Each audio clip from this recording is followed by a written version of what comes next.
ಅದೇ ರೀತಿ ಒಂದು ಮಗು ಚೆನ್ನಾಗಿ ಓದಬೇಕು ಅಂದರೆ ಏನು ಪೂಜೆ ಮಾಡಬೇಕು, ಯಾವ ಮಂತ್ರ ಹೇಳಬೇಕು ಅಂತ ಕೇಳ್ತಾರೆ. ಹಂಗೆ ಹೇಳ್ಕೊಟ್ರೆ ಎಲ್ಲ ಮಕ್ಕಳಿಗೂ ರ್ಯಾಂಕ್ ಸ್ಟೂಡೆಂಟೇ ಮಾಡ್ಬೋದಾಗಿತ್ತು. ಹೌದಲ್ಲ? ಇದ್ರ ಮಧ್ಯ ಜ್ಯೋತಿಷ್ಯ ಎಷ್ಟು ಸತ್ಯ ಏನು ಹೇಳಬೇಕಾಗತ್ತೆ? ಜ್ಯೋತಿಷ್ಯ ಎಷ್ಟು ಸತ್ಯ? Question mark. ಸರಿ ತಪ್ಪು ಪ್ರಶ್ನೆ ಬೇಡ.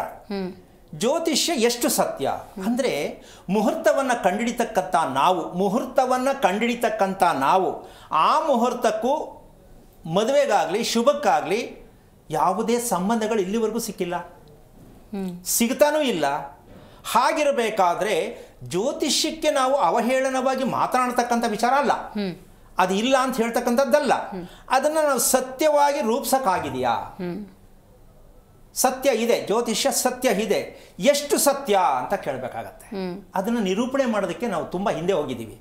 ಆದರೆ ಅದನ್ನು ಹೇಳಿ ಹೇಳಿ ಜನಕ್ಕೆ ಸಮಾಧಾನ ಮಾಡ್ತಾ ಇದ್ವಿ, ಇದು ಮಾಡ್ಕೊಳ್ಳಿ ಅಂತ. ಹಾಗಾದ್ಮೇಲೆ ನಾವು ಮಾಡ್ಕೋಬೇಕಾದ ಕೆಲಸ ಏನು ಅಂದರೆ ನಮ್ಮ ದೇಹದ, ನಮ್ಮ ಜೀವನದ, ನಮ್ಮ ಕುಟುಂಬದ ಸಮೀಕ್ಷೆ ನಾವೇ ಆಗಿರಬೇಕು.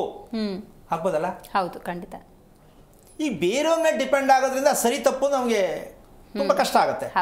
ನಾವೇ ಸಮೀಕ್ಷೆ ಮಾಡಿದಾಗ ನಮಗೆ ಸತ್ಯ ಅರ್ಥ ಆದಾಗ ನಾವು ಆರಾಮಾಗಿರ್ಬೋದು. ನಮ್ಮ ಆಯಸ್ಸನ್ನು ನಾವು ಹೇಗೆ ಬೇಕು ರೂಪಿಸ್ಕೊಳ್ಳೋ ಶಕ್ತಿ ಅಂದರೆ ನಮ್ಮ ದೇಹದ ದೌರ್ಬಲ್ಯ ಏನು? ಭಯ.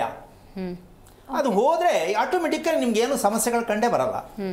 ಮಕ್ಕಳಿಂದ ದೊಡ್ಡವರಾದಿಯಾಗಲೂ ಎಲ್ರಿಗೂ ದೌರ್ಬಲ್ಯವೇ ಅದೇ ಇರೋದು. ಏನಾಗುತ್ತೋ ಬೆಳಗ್ಗೆಗೆ ಏನಾಗುತ್ತೋ ಸಾಯಂಕಾಲಕ್ಕೆ ಏನಾಗುತ್ತೋ.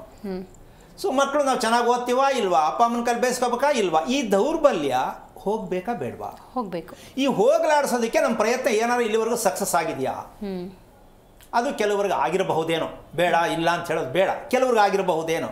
ಸಾರಾಸಗಟಾಗಿ ಇದನ್ನು ನಾವು ಹೀಗೆ ಪಡ್ಕೋಬೋದು, ಒಬ್ರು ಹೇಳಿದ್ದನ್ನು ನಾವು ಅದನ್ನು ರೂಪಿಸ್ಕೋಬೋದು ಅಂತಕ್ಕಂಥ ಶಕ್ತಿ ತುಂಬ ದುರ್ಬಲತೆ ಆಗಿರತಕ್ಕಂತಹ ಒಂದು ಜೀವನ ಆಗಿದೆ. ಒಪ್ಕೋಬೋದಲ್ಲ?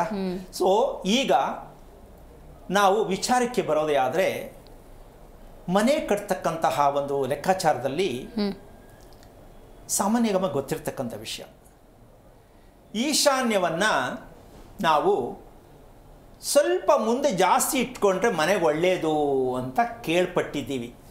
ಅದು ಸರಿ ಅಂತನ ತಪ್ಪು ಅಂತನಮ್ಮ? ಈಶಾನ್ಯ ಒಂಚೂರು ಮುಂದಕ್ಕಿದ್ರೆ ಭಾರಿ ಒಳ್ಳೇದು ಒಂದು ಭಾಗ.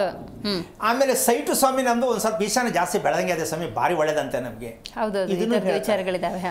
ಇದರಂತ ದುರಂತವಾದ ವಿಚಾರ ಇನ್ನೊಂದಿಲ್ಲ, ಅರಿವೇಲ್ಲ ಇದು. ಈಗ ಈ ವಿಚಾರ ಹೇಳಿದಾಗ ಸಾಮಾನ್ಯ ಜನಗಳಿಗಿದು, ಮೇಸ್ರಿಗಾಗ್ಲಿ ಮನೆ ಕಟ್ಟೋರ್ಗಾಗ್ಲಿ ಪುರೋಹಿತರಿಗಾಗ್ಲಿ ಯಾರಿಗೆ ಆಗಲಿ ಈಶಾನ್ಯ ಒಂಚೂರು ದೇವ ಮೂಲೆ ಬೆಳೆದಂಗಿದ್ರೆ ಒಳ್ಳೆಯದು. ಇದನ್ನು ಮಾಡೋದ್ರಿಂದ ಎಷ್ಟು ಮನೆ ಹಾಳಾಗತ್ತೆ, ಎಷ್ಟು ಮನೆಗಳು ಹಾಳಾಗತ್ತೆ ಅಂತ ನಮಗಿನ್ನೂ ಮನವರಿಕೆ ಆಗಿಲ್ಲ.